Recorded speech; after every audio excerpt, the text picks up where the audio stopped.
Abantu benshi batekereza yuko urukundo rukomera rwonyine nyuma yo gukundana, ariko ukuri ni uko urukundo rukenera kwitabwaho buri munsi.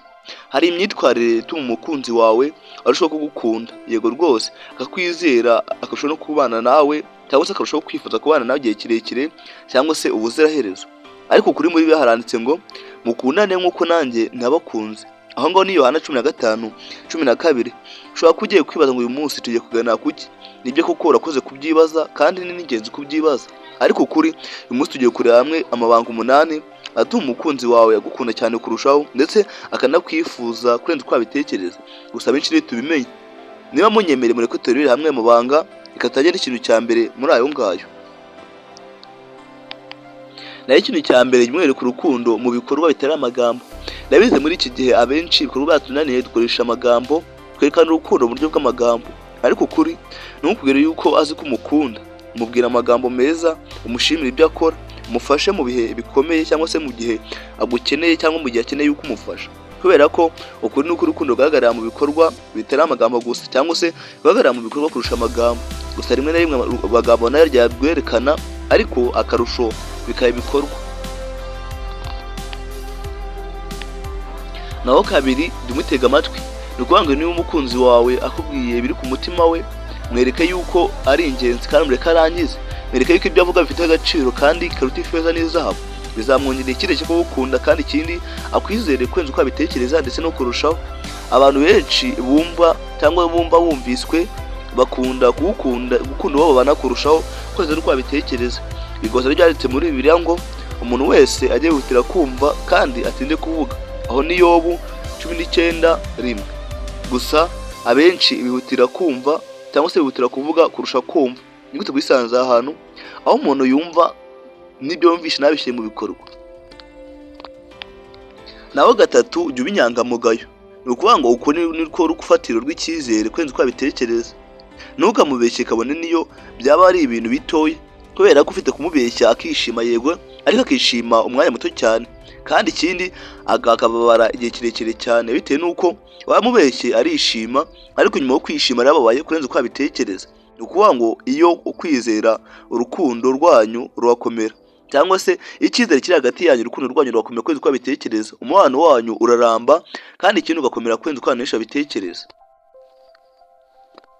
Naho gatanu, mube hafi mu bihe bikomeye. Ni ukuvuga ngo afite ikibazo ntukamutererane, rwose mushyigikire, umwereke yuko umuri ruhande, muzamutera imbaraga n'imbaduko zo gukomeza kurwana icyo kibazo. Ni ukuvuga ngo mutera imbaraga, umufashe, kandi umwereke yuko atari wenyine muri kumwe. Ni ukuvuga ngo urukundo nyarwo rugaragarira cyane mu bihe bikomeye. Niba umuntu atagufasha mu bihe bikomeye, ntuzavuge ko agukunda, ahubwo abakwishushanyaho aba ari indyarya. Urwo rukundo aba ari sikamu kurenza uko abantu abitekereza. Gusa muri iki gihe muzabana mu byiza, ariko mu bibazo yigendere, ururwane wenyine. Bibaye byiza ariko wajya umufasha no mu bihe bikomeye, kubera ko uba uri umukunzi we kurenza uko abantu abitekereza. Gusa ibyo ngibyo benshi byatunaniye. Naho gatandatu, muba mufite umwanya wo kubana. Ni ukuvuga ngo ntabwo buri wese yaba ahugiye mu kazi cyangwa se amasomo ngo mushake umwanya wo kuba mwaganira ku bitekerezo byanyu cyangwa se kungurana ibitekerezo. Ahubwo igihe mumarana nicyo gituma urukundo rwanyu rukomera cyangwa se rugakura kurenza uko abantu abitekereza. Muri Bibiliya haranditse ngo babiri barutumwa, kubera ko iyo umwe aguye undi aramubyutsa. Aho no mubwiriza 4:9. Gusa muri iki gihe ngo umwe nagwa undi azamutsindagiraho urusyo, kandi ikindi ngo umwe aruta babiri muri iki gihe.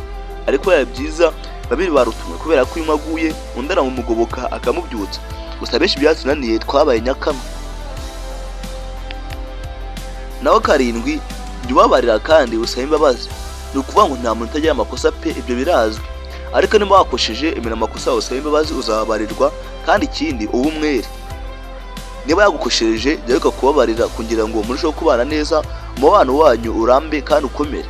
Igihe utamusabye imbabazi cyangwa igihe utatanze imbabazi, umubano wanyu n'ahandi uzasanga wajemo agatotsi. Kubabarira ni umwe mu muco cyangwa no mu mushinga w'urukundo rurambye cyangwa se rukomeye. Gusa ibyo ngibyo abenshi byatunaniye, kubera ko umubabarira hari icyo aguhaye cyangwa se umukeneyeho inyungu runaka. Naho 8, shyira Imana hagati y'umubano wanyu, musengere hamwe, mukore ibintu byose hamwe. Ni ukuvuga ngo musome ijambo ry'Imana muri hamwe, musabe Imana kuyobora ibyemezo byanyu, bizafasha rwose muri byose. Ni ukuvuga ngo urukundo ruyobowe n'Imana rugira amahoro kandi ruraramba kurenza uko abantu bitekereza. Muri Bibiliya handitse ngo urukundo rwihanganira byose, rugira neza, rwihanganira byose. Aho ni Abakorinto 3:4 kugeza kuri 7. Ariko mbere yo gusoza ibuka yuko nta rukundo rugomba guhora rusaba, ahubwo rugomba no gutanga. Iyo mwembi mwiyemeje gukundana koko by'umwihariko, kubana, kwita ku wundi mugenzi wawe cyangwa kwita kuri mugenzi wanyu bwa buri munsi, urukundo rwanyu rurushaho gukomera uko byishe nuko bikeye ndetse nuko imyaka igenda ishira. Mwakoze cyane gukurikirana inyigisho cyangwa se iyi nkuru. Mbibutsa yuko ubutaha tubavuga ibimenyetso 7 byerekana yuko umukunzi wawe adashaka kugutakaza uko yagenda kose kubera ko agukunda kwezi uko abitekereza. Byuko nifuza icyo nagushishikariza, ntuzashikwe n'iyi video kubera ko izabikomeye cyane zari umuriro kwezi uko abitekereza. Murakoze cyane kuba mwakurikiranye inyigisho nk'ibisanzwe. Ni Prince Umuragwa, ndabakunda cyane.